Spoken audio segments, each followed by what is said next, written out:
ಶ್ರೀ ಕ್ಷೇತ್ರ ಧರ್ಮಸ್ಥಳದ ಪರ ಧ್ವನಿಯನ್ನ ಎತ್ತಿದೆ ಪಂಚಪೀಠ. ಧರ್ಮಸ್ಥಳದ ಅಪಪ್ರಚಾರಕ್ಕೆ ಪಂಚಪೀಠ ಅಸಮಾಧಾನವನ್ನು ಹೊರಹಾಕಿದೆ. ಪ್ರಕರಣದ ಆರೋಪಿಗಳ ಪತ್ತೆಗೆ ಜಗದ್ಗುರುಗಳು ಆಗ್ರಹವನ್ನ ಪಡಿಸ್ತಾ ಇದ್ದಾರೆ. ಪಂಚಪೀಠದಿಂದ ಜಂಟಿ ಮಾಧ್ಯಮ ಹೇಳಿಕೆ ಈಗ ಬಿಡುಗಡೆಯಾಗಿದೆ.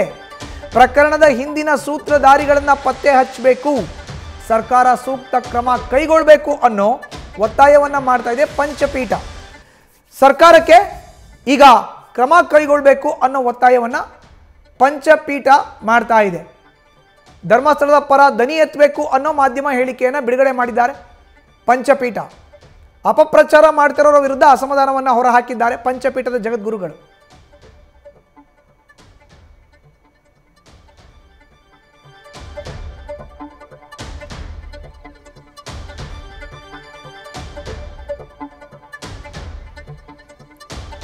ಇನ್ನು ಮಾಧ್ಯಮ ಹೇಳಿಕೆ ಏನಿದೆ ಅನ್ನೋದನ್ನು ನೋಡೋದಾದ್ರೆ, ಧರ್ಮಕ್ಷೇತ್ರಗಳು ತಮ್ಮದೇ ಆದಂತಹ ಸಂಸ್ಕೃತಿ ಮತ್ತು ಪರಂಪರೆಯನ್ನ ಅನುಸರಿಸುತ್ತೆ. ಅಂತಹ ಧರ್ಮಕ್ಷೇತ್ರಗಳಲ್ಲಿ ರಾಜಕೀಯವನ್ನ ಬೆರೆಸುವ ಕೆಲಸ ಯಾರೂ ಕೂಡ ಮಾಡಬಾರದು. ಅನಾವಶ್ಯಕವಾಗಿ ಧರ್ಮಸ್ಥಳದ ಬಗ್ಗೆ ಇಲ್ಲ ಸಲ್ಲದ ಆರೋಪವನ್ನ ಮಾಡ್ತಾ ಇದ್ದು ಭಕ್ತರ ಮತ್ತು ಸಮಾಜದ ಹಾಗೂ ಸರ್ಕಾರದ ದಿಕ್ಕು ತಪ್ಪಿಸುವ ಕೆಲಸ ನಡೀತಾ ಇದೆ. ಸನಾತನ ಧರ್ಮದ ತೇಜೋವಧೆಗೆ ಕಾಣದ ಕೈಗಳು ಹುನ್ನಾರವನ್ನು ನಡೆಸಿದೆ. ಸರ್ಕಾರ ರಚನೆ ಮಾಡಿರುವಂತಹ ವಿಶೇಷ ತನಿಖಾ ಸಂಸ್ಥೆಯು ಮೇಲ್ನೋಟಕ್ಕೆ ಆರೋಪಿಗಳಾಗಿರುವವರ ವಿಚಾರಣೆಯನ್ನು ನಡೆಸ್ತಾ ಇದ್ದು ಈ ಒಟ್ಟಾರೆ ಪ್ರಕರಣದ ಹಿಂದಿನ ಸೂತ್ರಧಾರಿಗಳನ್ನು ಪತ್ತೆ ಹಚ್ಚಿ ಆದಷ್ಟು ಬೇಗ ಅವರಿಗೆ ಶಿಕ್ಷೆಯನ್ನು ನೀಡುವಂತಾಗಬೇಕು. ನಾಡಿನಲ್ಲಿರುವ ಅನೇಕ ಮಠ ಮಂದಿರಗಳು ಧಾರ್ಮಿಕವಾಗಿ, ಶೈಕ್ಷಣಿಕವಾಗಿ ಮತ್ತು ಸಾಮಾಜಿಕವಾಗಿ ಪ್ರಾಚೀನ ಕಾಲದಿಂದಲೂ ಕೂಡ ಕಾರ್ಯವನ್ನು ನಿರ್ವಹಿಸಿಕೊಳ್ತಾ ಬಂದಿವೆ. ಅಂತೆಯೇ ಧರ್ಮಸ್ಥಳ ಕ್ಷೇತ್ರ ಶತಮಾನಗಳ ಇತಿಹಾಸವನ್ನು ಹೊಂದಿದ್ದು ನಾಡಿಗೆ ವಿಶೇಷವಾದಂಥ ಕೊಡುಗೆಯನ್ನು ನೀಡಿದೆ. ಧರ್ಮಾಧಿಕಾರಿಗಳಾದಂಥ ಡಾಕ್ಟರ್ ವೀರೇಂದ್ರ ಹೆಗ್ಗಡೆ ಅವರು ಕಳೆದ 50 ವರ್ಷಗಳಿಂದ ಧರ್ಮ ಸಂಸ್ಕೃತಿ ಪುನರುತ್ಥಾನಕ್ಕೆ ವಿಶೇಷವಾದಂಥ ಕೊಡುಗೆಯನ್ನು ನೀಡಿದ್ದಾರೆ.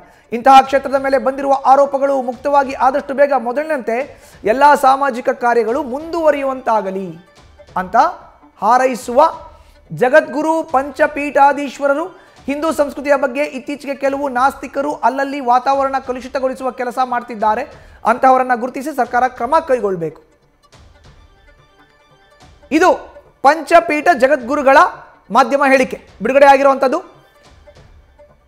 ಧರ್ಮಸ್ಥಳದ ವಿಚಾರಕ್ಕೆ ಸಂಬಂಧಪಟ್ಟಂತೆ ಈಗ ಪಂಚಪೀಠ ಜಗದ್ಗುರುಗಳು ಮಾಧ್ಯಮ ಹೇಳಿಕೆಯನ್ನು ಬಿಡುಗಡೆಗೊಳಿಸಿದ್ದಾರೆ.